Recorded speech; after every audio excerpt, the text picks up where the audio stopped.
luz que llega a este mundo. Nosotros sabemos que tú has venido de Dios el Padre para ser nuestro Maestro y que enseña los caminos de la verdad. Las palabras que oímos de ti son espíritu y son vida. Pero ¿quién es digno de abrir el libro rompiendo el sello? Tú solo, tú que diste tu vida por nosotros y nos compraste para Dios con tu sangre.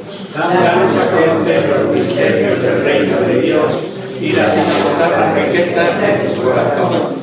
Descúbrenos los tesoros de la sabiduría y de la ciencia de Dios que en ti se ocultan. Haz que tu palabra penetre nuestras almas, guíe con luz nuestros pasos, ilumine nuestras sendas, hasta que amanezca el día y se disipen las tinieblas. Tú que vives y reinas por los siglos de los siglos. Amén. Muy bien. Pues bienvenidos a todos a este encuentro con la palabra de Dios. Lo primero, agradecer vuestra presencia, tanto a los veteranos como a los noveles, como los que venís por primera vez hoy. Con todo el gusto del mundo, siempre decimos que durante la charla no solemos hacer interrupciones. Pero tomad nota y no os quedéis con ninguna duda, que ya si no es en el día, el lunes siguiente se aclara lo que haya que aclarar. Para los nuevos decirles que estamos este año desgranando, desmenuzando el Evangelio de San Juan, y que es un verdadero descubrimiento para el que no lo haya vivido antes, porque como él escribe muchos años después que Mateo, Marcos y Lucas, que son los que conocemos como sinópticos, Juan en muchísimos aspectos viene a ser complementario, sin pretenderlo, de los evangelistas que han escrito con anterioridad. Este evangelio que estamos viendo es el del Espíritu, el del corazón de Cristo, y veréis que no tiene desperdicio, ¿no? Nos quedábamos el último día, todavía en el capítulo 1, viendo la primera llamada a los discípulos, con esa nota pintoresca de aquel, dice, de Nazaret puede salir algo bueno, que dice Natanael, etcétera, ¿no? Y Felipe, con esto acabábamos el lunes pasado, ¿no? Tiene la clave para el que no se atreva a hacer apostolado. Yo no me atrevo, ¿a quién se lo voy a decir? ¿Y cómo me pongo? Porque me gustaría, pero no tenemos más que coger la fórmula de Felipe. Que cuando le preguntan dice, ven y lo verás. Ven y lo verás, ya está, no necesito más. Y viene y se entera, ¿no? Tras esta presentación y la llamada de quienes van a ser la jerarquía de su iglesia, entramos en el capítulo 2, viendo a Jesús invitado a una boda con su madre y sus discípulos. Ignoramos detalles de esta invitación. Lo cierto es que estas bodas, que duraban varios días, pues estaban invitados casi todos los del pueblo, bien por amistad, bien por parentesco, como ocurre todavía en algunas localidades de hoy, cada día menos, ¿no? Y este marco de la boda va a ser el lugar en el que Jesús hace su primer milagro, sobre el que han corrido ríos de tinta y gastado toneladas de papel. Vamos a leerlo, pero notemos que no se trata del relato del primer milagro sin más. Tiene más miga, ¿no? Leemos despacito, del capítulo 2, versículos del 1 al 11. Juan 2, 1, 11. Al tercer día se celebró una boda en Caná de Galilea, y la madre de Jesús estaba allí. También fueron invitados a la boda de Jesús y sus discípulos. Y como llegó a faltar vino, la madre de Jesús le dice a este, no tienen vino. Pero Jesús le responde, ¿qué nos va a mí y a ti, mujer? Todavía no ha llegado mi hora. Dice su madre a los sirvientes, haced lo que él os diga. Había allí 6 tinajas de piedra dispuestas para las purificaciones de los judíos con capacidad cada una de 2 o 3 medidas. Díceles Jesús, llenad estas tinajas de agua, y las llenaron hasta arriba. Entonces les manda, sacad ahora y llevadlo al mayordomo. Así lo hicieron. Cuando el mayordomo probó el agua convertida en vino, sin saber él de dónde procedía, aunque sí lo sabían los sirvientes que habían sacado el agua, llama al esposo y le dice: todos sirven al principio el vino bueno, y cuando ya la gente está bebida, el más flojo. Pero tú has guardado el mejor vino hasta ahora. Esta es la primera de las señales que Jesús realizó en Caná de Galilea. Así manifestó su gloria y sus discípulos creyeron en él. Manifestó su gloria y creyeron en él sus discípulos. Hay mucho más escondido, como decía, en este relato del simple milagro de convertir el agua en vino. La misteriosa palabra de mi hora. ¿Qué hora? El derroche de vino citado expresamente, unos 600 litros. El decir a su madre, mujer, en vez de madre. La observación del evangelista diciendo que por el milagro creyeron sus primeros discípulos. Y el obrar de la Virgen sin más ni más, de forma contraria a la aparente negativa de Jesús. Y el que Jesús hiciese el milagro, otra vez, tras haber dicho esta aparente negativa, ¿no?, que nos va a ti y a mí. De todo esto una cosa es clara. Bajo el relato del primer milagro de Jesús se adivina algo más oculto, algo más trascendente. Y antes de ver las más importantes y distintas opiniones, metámonos en el marco histórico. Esto siempre lo decimos. Estamos directamente con el Evangelio de San Juan, pero cuando tenemos un curso específico de Introducción a la Sagrada Escritura, y en ese siempre decimos la ley del texto y del contexto, ¿no? Importante meternos en el túnel del tiempo y situarnos allí, en Caná de Galilea, asistiendo personalmente a lo que ha ocurrido, ¿no?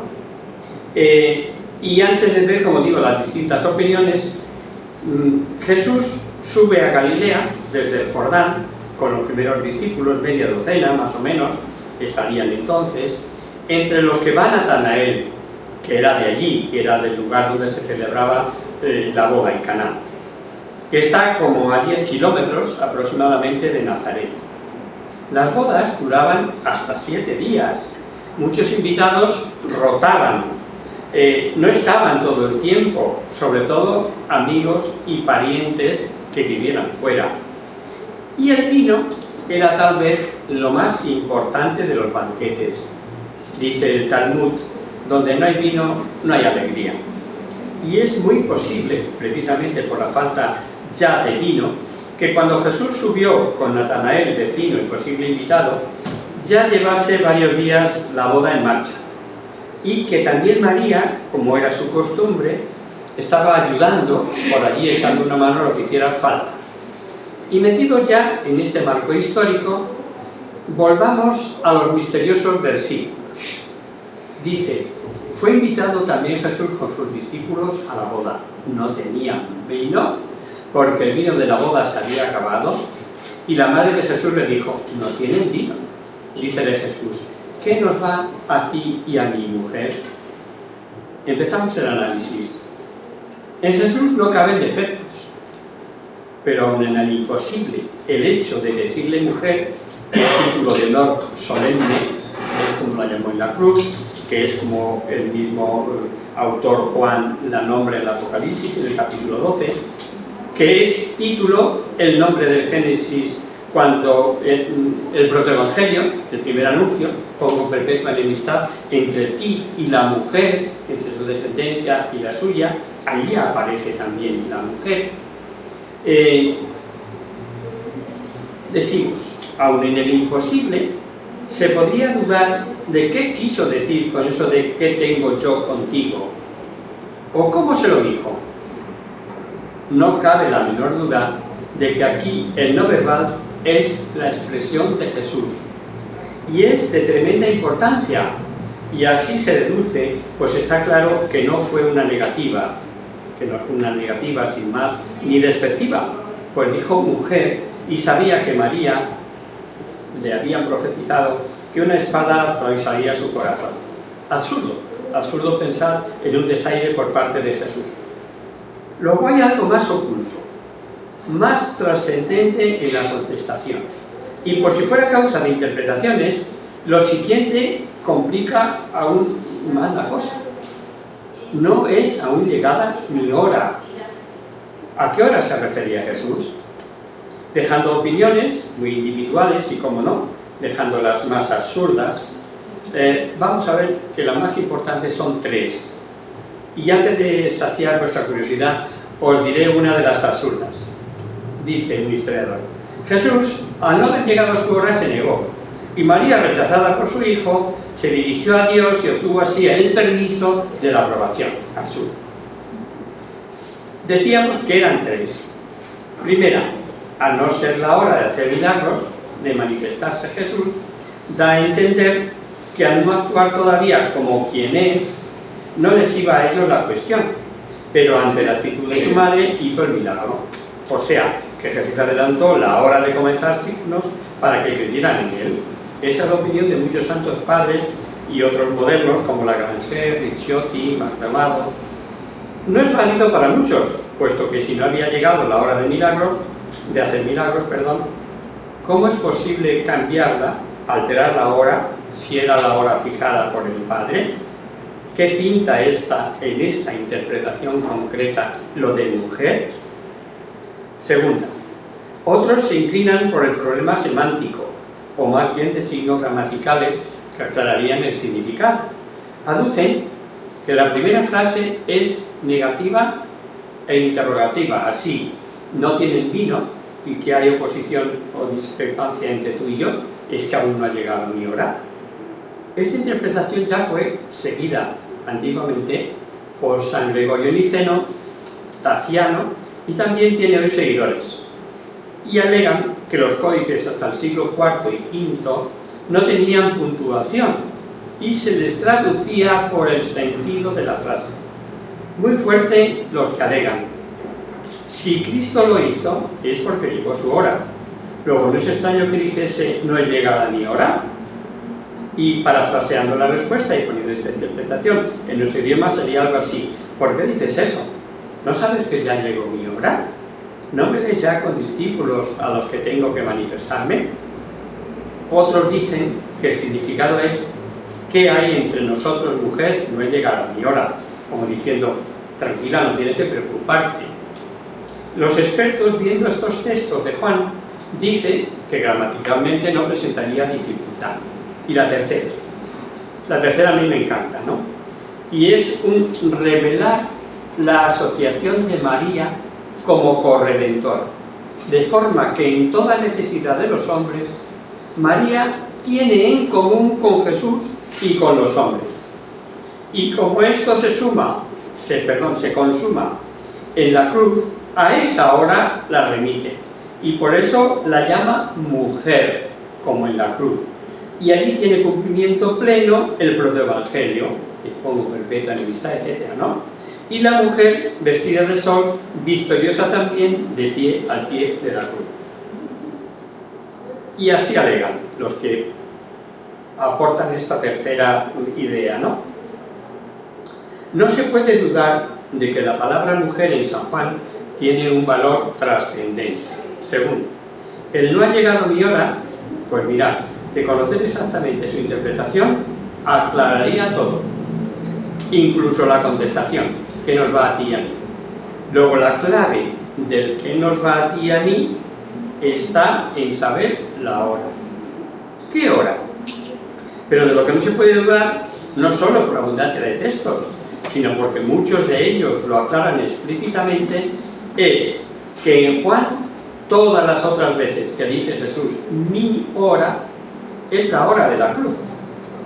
Esto no admite dudas. Veamos. Notaréis, y yo creo que esto es muy importante, que Juan, testigo por antonomasia, único apóstol presente en el Calvario, cita la hora de la cruz como impresionado, todavía a pesar de ser anciano. Dijimos que está escribiendo el Evangelio muy mayorcito ya, ¿no? Al fin del siglo I, en el 90 y tantos, ¿no?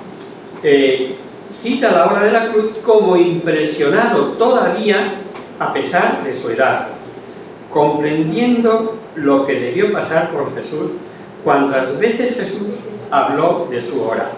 Dice en el capítulo 12, ha llegado la hora. Un poquito más adelante, Padre, líbrame de esta hora. Otra, en el capítulo 7, bueno, y en el 8. Varias veces intentaron acabar con Jesús, pero ¿por qué no lo mataron hasta que él? Pero no lo mataron hasta que él, San Juan nos lo aclara. Es como una obsesión en San Juan. Nadie le echó mano porque aún no había llegado su hora. Al final de la última cena, viendo Jesús que era llegada su hora, y lo dice explícitamente en el Evangelio, Padre, ha llegado la hora de pasar de este mundo al Padre, y finalizada la cena, ya se ponen en marcha. Padre, ha llegado la hora. Luego, lo que no admite duda ni discusión es que Juan, todas las veces que habla de la hora, habla sin que nos quede duda de la hora de la cruz. Y pregunto, ¿salvo en Caná? ¿Es lógico pensar, porque en Caná no lo aclare, que se refiere a Juan a otra hora? Pues absurdo, ¿no? Que exista una revelación un tanto escondida en el primer milagro, haya que decir casi absurdo. Todas las veces sí, y en Caná no. ¿Qué razón hay? Si unimos lo de decir a su madre mujer, igual que cuando muriendo la proclama madre de los discípulos, en la persona del discípulo amado, veremos que lo más sencillo es admitir que en Caná Jesús, aun sin pensar en ningún momento en negarse, pues vemos que sin más palabras hizo el milagro. Yo cuando me refiero al no verbal, me estoy refiriendo a la forma de decir las cosas, ¿no? Se lo diría con una sonrisa, y en vez de madre dijo mujer, pero ¿qué nos va a ti y a mí? Pero viéndole con la disposición de hacerlo. Está claro que no es un desaire, ¿no? Vemos que lo más sencillo es admitir que en Caná Jesús, aun sin pensar, como digo, en aquel momento en negarse, está revelando algo importante en la cruz. María asociada a la redención, unida en común. Allí sí hay una total unión en común entre madre e hijo.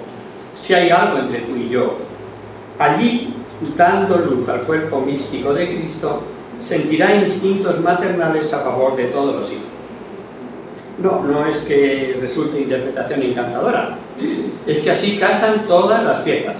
El Papa, San Juan Pablo II, en su encíclica Madre del Redentor, la Redentoris Mater, dice maravillosamente esto. Ya desde Caná se empieza a ver un nuevo sentido, una nueva dimensión de la maternidad divina de María. Evidentemente, dice el Papa, que en Caná se delinea ya con bastante claridad la nueva dimensión, el nuevo sentido de la maternidad divina de María. Así podemos suponer que Jesús aprovecha un hecho acaecido en la boda, la falta de vino, viendo él ya la actividad maternal de María, preocupada por el problema, advierte que no era problema de ellos, pero que no tenían en común el problema.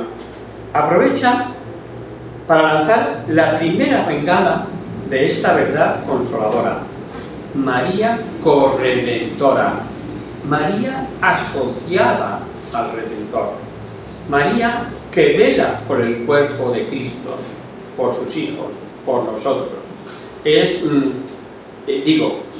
una verdad que nos enorgullece. Últimamente, lo digo también de pasada, porque estaréis al tanto de las cosas que se publican, de lo que decía el Papa Francisco, de lo que ha apuntado el actual Papa.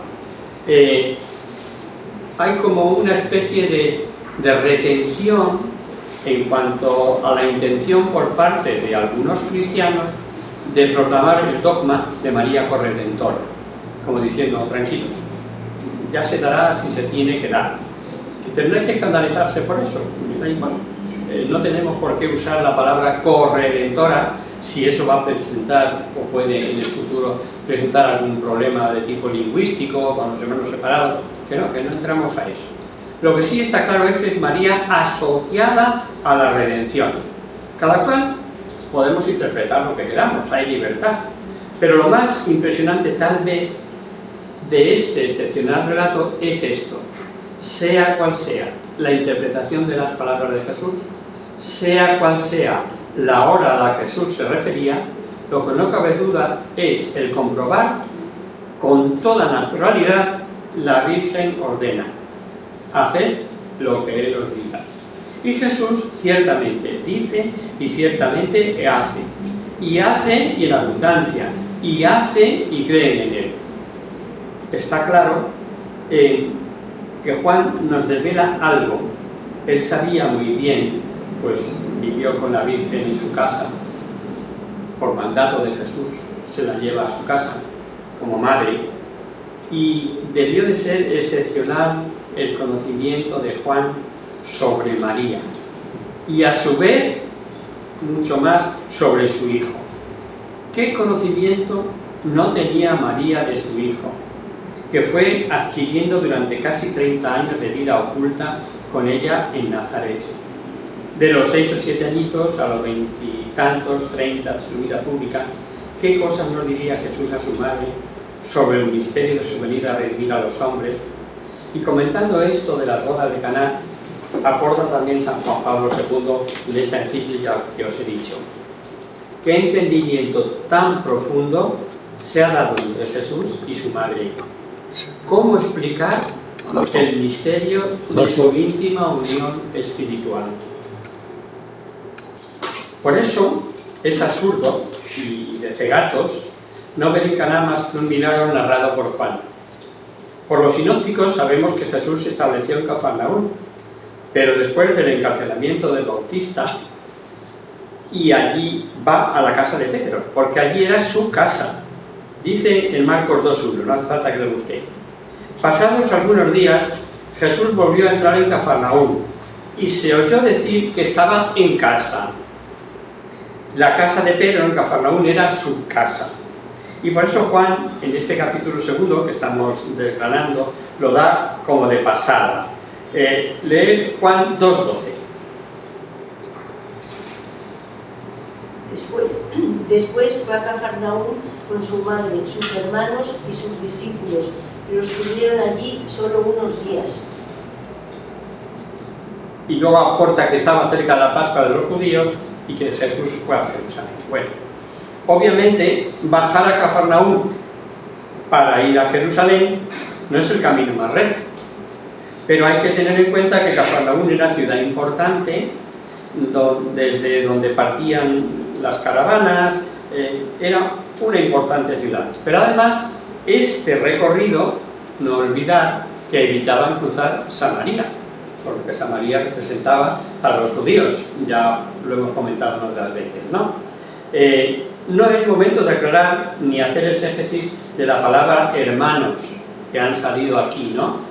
Pero bástenos recordar que se refiere a parientes en general y no hermanos de sangre. De todos modos, si alguien tiene la duda, no hay inconveniente en explicárselo aparte. Y llegamos al conocido pasaje de la expulsión de los vendedores del templo que tanta tinta ha hecho correr. Vamos a leerlo. Está en el capítulo 2, del 14 al 21. Y encontró en el templo a los que vendían bueyes y ovejas y palomas, y a los campistas sentados junto a sus mesas. Y haciendo un látigo de cuerdas, los arrojó a todos del templo, con las ovejas y los bueyes, desparramó las monedas a los campistas y les volcó las mesas. Sigue. Y a los que vendían palomas les dijo: quitad esto de aquí, no hagáis de la casa de mi padre una casa de comercio. Sus discípulos se acordaron de que está escrito: el celo de tu casa me devorará. Los judíos entonces le dijeron: ¿qué señal nos muestras para poder tú hacer esto? Jesús les contestó diciéndoles: destruid este templo, y en 3 días lo levantaré. Y respondieron los judíos, 46 años duró la construcción de este templo, ¿y tú lo vas a levantar en 3 días? Pero él hablaba del templo de su cuerpo. Luego, cuando Jesús fue resucitado de entre los muertos, se acordaron sus discípulos de que había dicho esto, y creyeron en la Escritura y en las palabras que Jesús les había dicho. Correcto. Jesús va a Jerusalén por la Pascua, es la primera Pascua a la que hace referencia Juan, y gracias a esto sabemos que la vida pública de Jesús duró 3 años o por lo menos 2 y pico.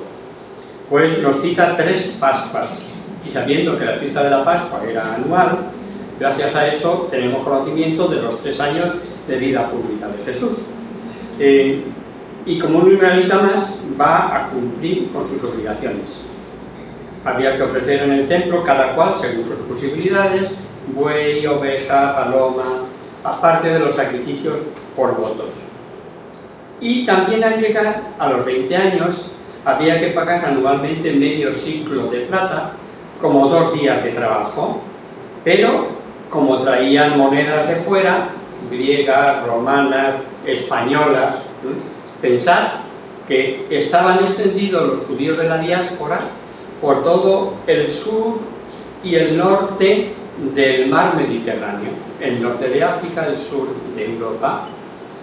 De todas esas colonias romanas que estaban los judíos en la diáspora, venían por la fiesta anual de la Pascua, pero lo que había que ofrecer en el templo era dinero puro, dinero acuñado por el templo.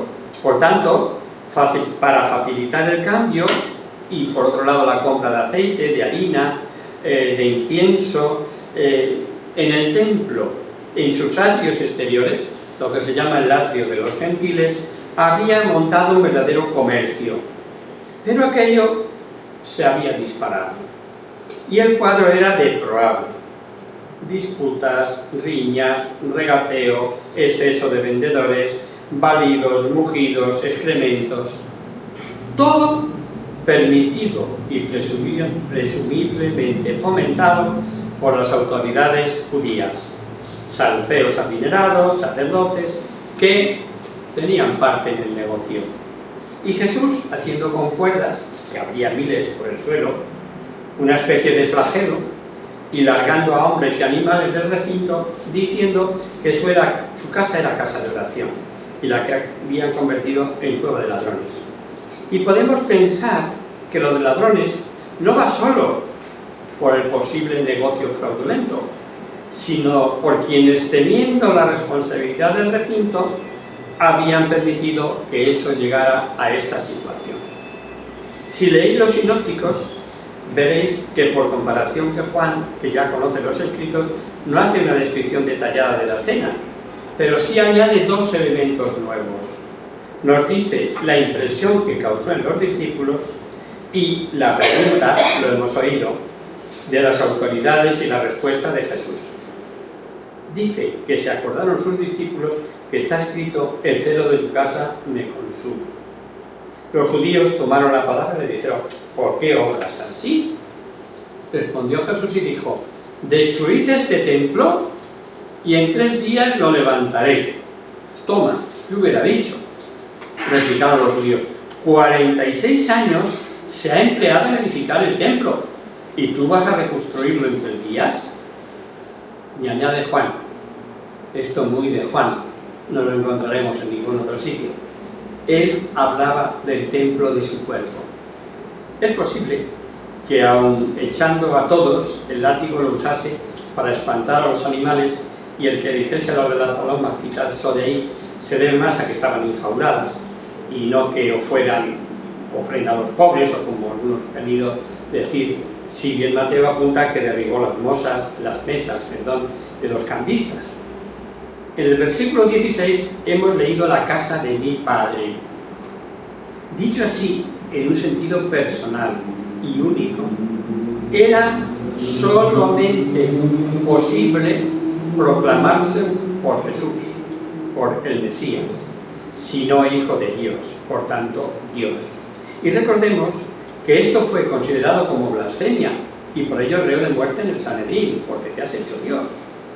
Solo el Mesías podía decir tal cosa. Y como observamos en todo el pasaje, dichos y hechos recogidos por Jesús proclaman la divinidad de Cristo. Y los discípulos recuerdan el Salmo 69:10, para los que tomáis nota. El celo de tu casa me consume. Aunque es muy posible que se acordasen después de la resurrección, cuando ya ven cumplida la Escritura y cuentan con la especial ayuda del Espíritu Santo. De Texas abajo, el pasaje nos invita a pensar que la turba vio bien, pues sufría los abusos que soportaban por miedo a los jefes, pero también que Jesús imponía sumo respeto, su figura, su mirada, sus milagros. Intentemos ir un poco más allá en este gesto de Jesús. Lo que Jesús hace es un gesto profético, con el cual está diciendo,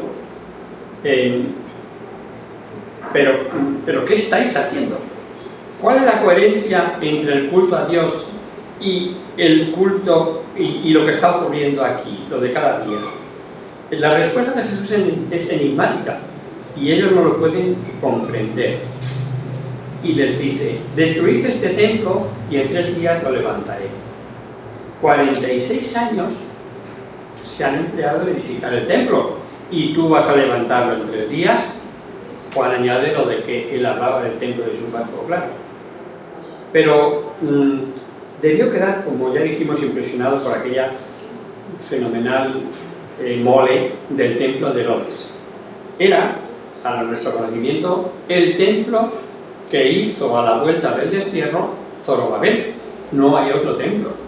Pero Herodes el Grande se encargó, pues eso, como cuando hacemos el obra en casa y lo tiramos todo, lo hacemos de nuevo, pues algo parecido. Se encargó de hermosear, para complacer a los judíos, para complacer a los judíos, ese templo de Zorobabel, y que hermoseó todo, y obviamente sabemos por la historia que tardó 46 años. Cuando Juan vivió unos años después de la destrucción y la resurrección del cuerpo de Jesús, con esta visión retrospectiva, al escribir su Evangelio años después, hace esta afirmación. Pero él hablaba del templo de su cuerpo. Fijaros si tiene importancia la respuesta de Jesús, que además de la trascendencia de la profecía referida a su muerte y resurrección, fue usada y distorsionada, sirviendo de acusación en el proceso de Jesús ante el Sanedrín. Se lo echaron en cara en la cruz, bajo de la cruz. Incluso lo usan en el pasaje de San Esteban. Herodes reconstruyó el templo durante 46 años, como os he dicho. Empezó el año 18 del 734-35 de Roma, o sea, 19 o 20 años antes de Cristo. Pasaje, por cierto, que da una de las fechas más seguras para conocer los años de la vida pública de Jesús. Por Flavio Josefo, historiador judío, sabemos que la terminación de los últimos retoques a la obra llegaron unos años después de su destrucción, hacia el 62-64.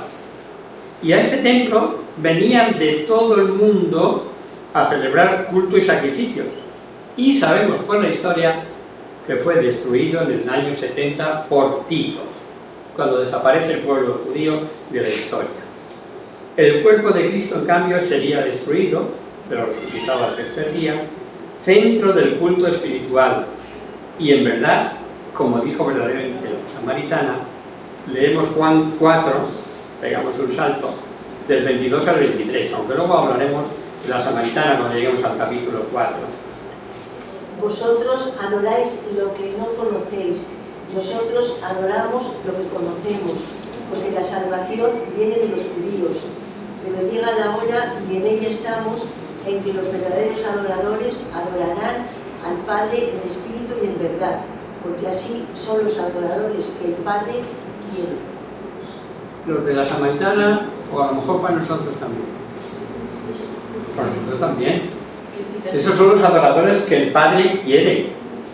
Juan 4, 22, 23. No cabe duda de que es este uno de los grandes signos o símbolos de Juan. ¿Recordáis su visión de la Jerusalén celestial en Apocalipsis? Pegamos el salto de un año, no tenéis por qué acordaros. Que como el año pasado dimos el curso de Apocalipsis, al final ya del 21-22 aclara este símbolo, ¿no? Dice, ¿tenéis a mano Apocalipsis? Pues leedme 21-22.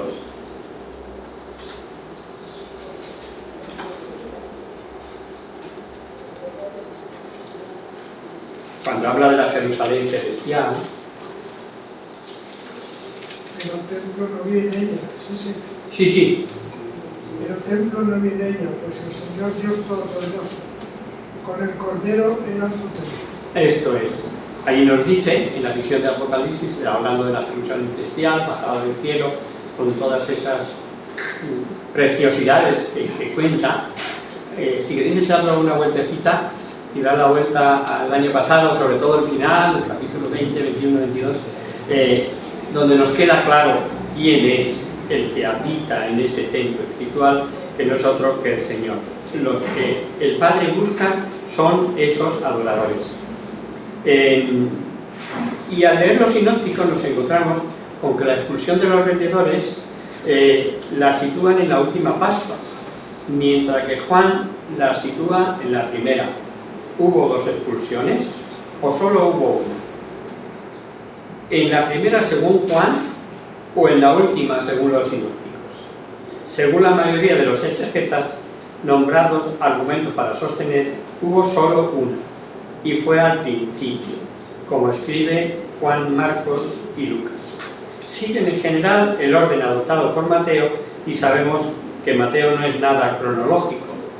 Aquí entra en juego las complicadas conjeturas acerca de la composición del Evangelio de Mateo, la famosa fuente Q, el Evangelio de Mateo en arameo, en fin, hay mucha tela que cortar para definir en qué momento se conoce el Evangelio de Mateo, la traducción al griego, ¿no?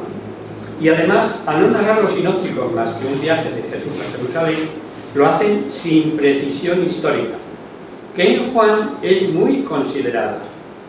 Los sinópticos agrupan todos los sucesos ocurridos en Jerusalén dentro del marco histórico, en la última Pascua. Un detalle de crítica interna. Cuando Mateo narra la expulsión, dice que seguidamente se puso a curar, lo que como podéis suponer no se concibe tras la expulsión.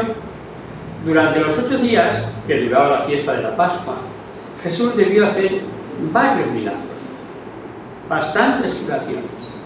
Leemos el final de este capítulo 2 porque sí doctrinalmente nos interesa. Leemos Juan 2, 23, 25. Mientras estaba Jesús en Jerusalén en la fiesta de la Pascua, muchos creyeron en él al ver los milagros que hacía. Pero Jesús no se fiaba de ellos, pues los conocía a todos. No necesitaba que le informasen de nadie, pues él conocía muy bien el interior del hombre. Efectivamente, hemos escuchado que muchos creían en su nombre, que ya sabéis decir creer en el nombre es creer en la persona, para un semita. Pero ¿qué creyeron? ¿Por qué Juan concluye diciendo que Jesús no se fiaba de ellos? Es que ciertamente los milagros son palancas para la credibilidad. Pero la auténtica fe no es sentir admiración o profunda impresión ante un milagro. El hecho psicológico de asombro ante el milagro no es más que un posible primer paso para la fe. Y digo posible, pues no se sigue necesariamente que todos crean. Acordaos de la resurrección de Lázaro, que leíamos, ¿no? Unos creyeron y otros dijeron que hay polvo, vamos a decírselo a los saduceos, a los fariseos. Así ocurrió, y tanto unos como otros estaban presentes al hacer el milagro. Lo vamos a dejar aquí, primero porque se nos ha ido la hora, y segundo porque ya empezamos a desarrollar un poquito más este tema el próximo lunes, si Dios quiere, ¿vale? Pues venga, rezamos a la Virgen y nos vamos.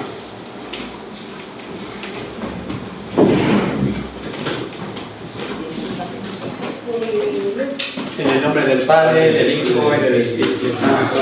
Amén.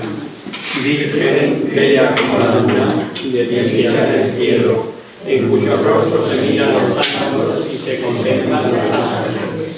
Haz que nosotros, tus hijos, nos parezcamos a ti.